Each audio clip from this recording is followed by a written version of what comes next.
Hey family, it's Brittany Bell with another Power Parent moment. Today we are talking all about things to consider when setting up the environment, the learning environment, when you are doing virtual learning for your kids. So let's not delay, let's get into it.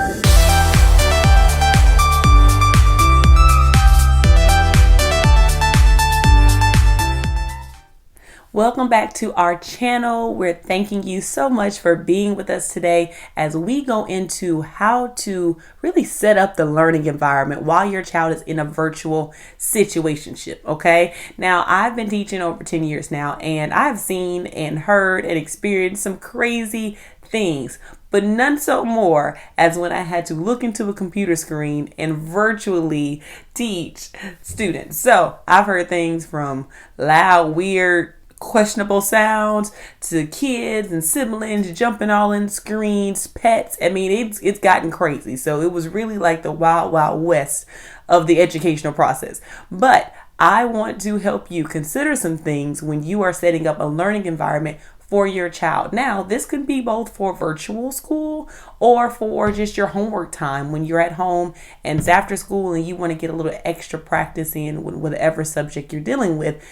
Either way, a learning environment is so important. And if they do not have a solid learning environment, you are decreasing the chance that they have of actually encompassing the information that you are providing for them in that moment. Okay, so let's jump right into it. All that chitter chatter. Here we go. Number one. Select an actual physical space. I know this seems like duh, of course we need a space for them to learn, but I need you to choose wisely. When selecting a space for your child to either get into virtual learning or just learn in general, you want to make sure that it's a space that is free of clutter. So if you want to pick the kitchen table, great. But the kitchen table does not also need to be the place where you have a lot of decorations, a lot of extra ornaments on the table, or the place where you throw down your mail when you come home. So it doesn't need to be full of clutter. Cluttered space leads to cluttered minds. You want to make sure that this space is available and free from a lot of extra things that have nothing to do with what your child is learning. You want to make sure that this space is consistent. You want to make sure that this space is somewhere in which your child knows that when they go to that space, it is their learning environment. Now, if you don't have a big space and you have to use this multiple different things that go on in that space, that's fine. However, when it's time to learn, it needs to be presented in the same way, the same setup, so it triggers something within your child that says, okay, it is my learning time. Okay, so whether it's a playroom, you have a section in your playroom, if you have that, or in the bedroom, just make sure that the space is consistent. Now, if you want to up the ante a little bit, a little complexity, okay? Now, if you are wanting to use multiple spaces, which is tricky, but let them be designated for certain things. For instance, if you want to have your extracurricular, like your art, or your exercise or whatever in a certain space outside of where you're doing the, typical traditional book learning, that's fine. Just make sure that those spaces are set up for those things. All right. And it's enough space in order to get those things done. So choose your space wisely and try to stay consistent in building that routine so your child knows when they get to that space, game on. Okay. Now, number two, stock it with materials. Your child, especially if they're younger, does not need to be searching for different materials once they get into the learning process. Once school starts, they don't need to have to go find a pencil. They don't need to go find a piece of paper. They don't need to go find their folder or whatever they need to complete the task. Everything needs to be in the space. This takes a little proactive thinking, a little forward thinking here. You need to think, what does my child need to accomplish all the tasks they have academically in this moment? And make sure it's in whatever learning space that you have designated for that time. Make sure that they have access to it. Everything should be in reach of wherever your child is. It keeps distractions down and it keeps your child being in a space where they're able to focus consistently without any interruptions. Very simple, right? All right. Number three. Last but not least, there's just things to consider. Control the environment.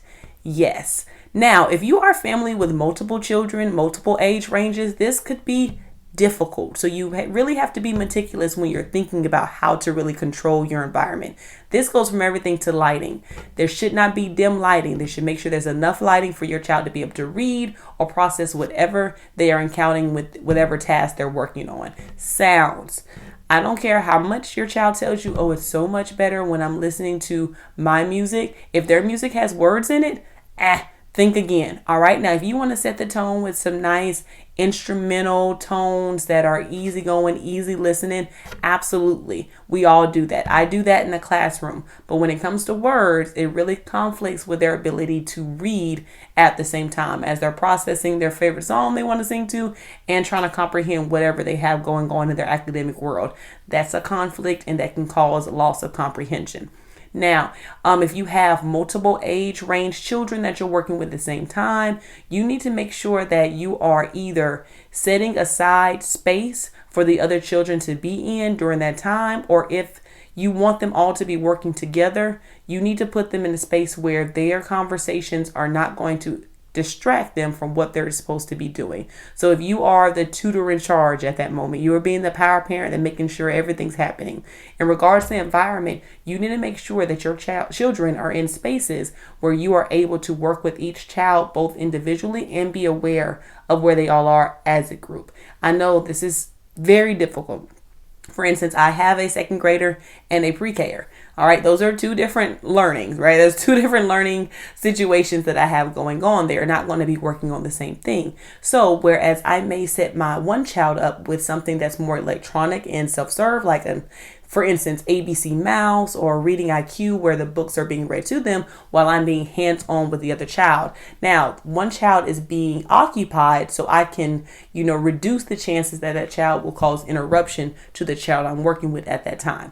Now, I can reverse and do the same thing. Now, the more kids you have, the more difficult this will be. However, it all takes planning in regards to controlling your environment. So sounds, movements, make sure that you are proactive enough to set what you want to go on. Of course, things will happen, but the more you plan for that environment in regards to controlling the different things that go on, the better off you will be. All right, so those are the 3 things. 1, select a space that's appropriate and make sure it's consistent. Number 2, stack it with the materials. There should be no moving of having to find things once the learning process starts. And number 3, control your environment. Make sure that you are eliminating all possible distractions that are necessary for your child to learn and be able to process the information in which they need. That is it. Really clean, simple ways to things to consider when you are going into this virtual environment and setting it up, because it's hard for all of us. It's hard for teachers, it's hard for parents, and the more we think about it and plan, the better it will be. All right, thank you so much for watching. If you found some value in this video, make sure that you give it a thumbs up, and don't forget, as usual, don't forget to subscribe to this. If you're interested in organizing your learning environment, some things to consider when organizing the day, make sure you check out this video here above. And if not, make sure that you are paying attention for our next video on mental health in the virtual world. As always, we love you. Make sure you love your kids, and smart starts at home. Okay?